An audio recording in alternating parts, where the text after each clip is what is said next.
il y a 4 dimensions de l'esprit. La première, c'est le Saint-Esprit au-dedans de nous. N'est-ce pas? Il est venu habiter en nous. Notre corps est le temple du Saint-Esprit, n'est-ce pas? C'est le Saint-Esprit au-dedans de nous. C'est la première dimension de l'esprit. C'est ce qui se passe le jour où tu reçois Jésus comme Seigneur et Sauveur. Le Saint-Esprit vient, il habite en toi. Il a dit aux disciples, en ce temps-là, vous saurez que je suis en vous et que vous êtes en moi. Alléluia. Le Saint-Esprit vient habiter en toi. Il devient comme une version portable de Dieu à l'intérieur de toi. C'est la première dimension. Le Saint-Esprit qui vit en toi. Il produit le fruit de l'Esprit. Il produit le zèle. Il produit toutes ces choses. Le caractère de Dieu. Parce que le caractère ne se forge pas de l'extérieur mais de l'intérieur. Alors il habite à l'intérieur de toi pour provoquer une transformation interne et non d'abord externe. La transformation doit venir du dedans au dehors, pas du dehors au dedans. Est-ce que quelqu'un est avec moi? La deuxième dimension, c'est l'Esprit au milieu de nous. C'est le Saint-Esprit parmi nous. Ça, c'est la deuxième dimension. C'est ça, Emmanuel. Nous avons vu le Fils de Dieu habiter au milieu de nous. Ça, c'est la deuxième dimension. Le Saint-Esprit qui vient, mais au milieu de nous. Ça, c'est Emmanuel. C'est ce que nous vivons dans les cultes. Dieu est au milieu de nous. Il dit lui-même, dans Matthieu 18, le verset 20, là où 2 ou 3 s'assemblent à mon nom, je suis quoi? Au milieu d'eux. Le problème, c'est que les gens ont cru qu'il fallait être 2 ou 3 pour que Dieu soit là. C'est faux. Si tu es seul, donc Dieu n'est pas là.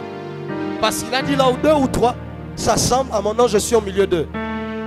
Non, non, non, non, non, non. La Bible n'a pas dit je suis avec eux. La Bible a dit je suis au milieu d'eux. Le nombre n'est que la condition pour que Dieu puisse trouver un milieu pour être. Parce que si je suis seul, il n'y a pas de milieu. Mais si on est à 2, alors il y a un milieu entre nous deux. Si on est à 3, il y a un milieu. Mais si je suis seul, il n'y a pas de milieu. Dieu est là, mais il n'est pas au milieu. Il ne peut pas être au milieu. Le nombre n'est que la condition pour que Dieu choisisse la position d'être au milieu. Pas du côté de l'autre, pas du côté de l'autre, mais au milieu de 2. C'est-à-dire si on n'est pas à 2, si on n'est pas à 3, Dieu est là devant moi, pas au milieu. La troisième dimension maintenant, c'est la dimension de l'onction. Le Saint-Esprit sur nous. C'est la dimension du revêtement de puissance. Alléluia. Les disciples avaient déjà le Saint-Esprit quand ils sont entrés dans la chambre haute.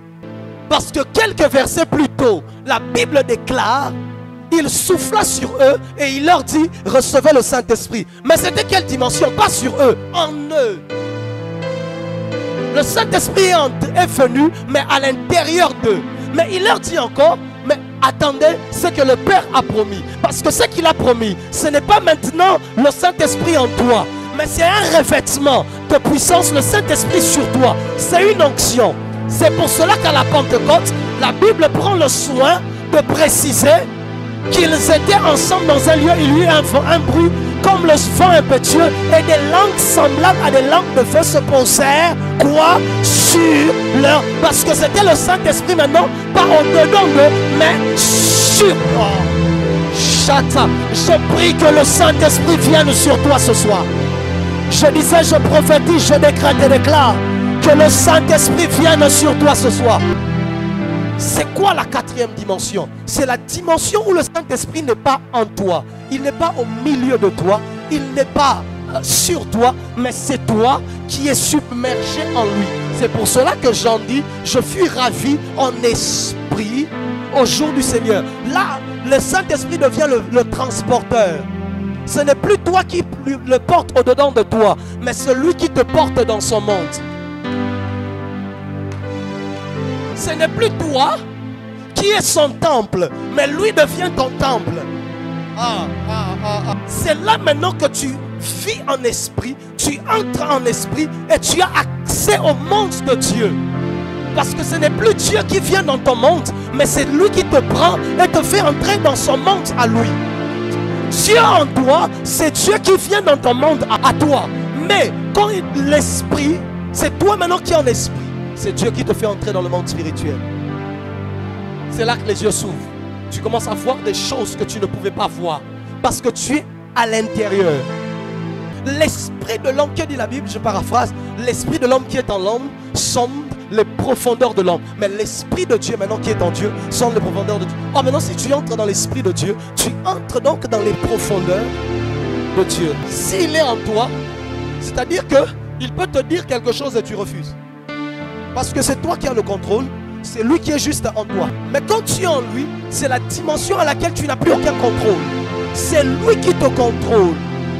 C'est lui qui gère. C'est lui qui fait. C'est lui qui décide. Tu es dans ce monde. L'esprit me prit et m'emmena dans une vallée. Il n'a pas demandé la volonté d'Ézéchiel. Il n'a pas demandé la vie d'Ézéchiel. C'est Ézéchiel qui était déjà en lui. Il me conduit dans une vallée où il y avait plein d'ossements. Il était dans l'esprit.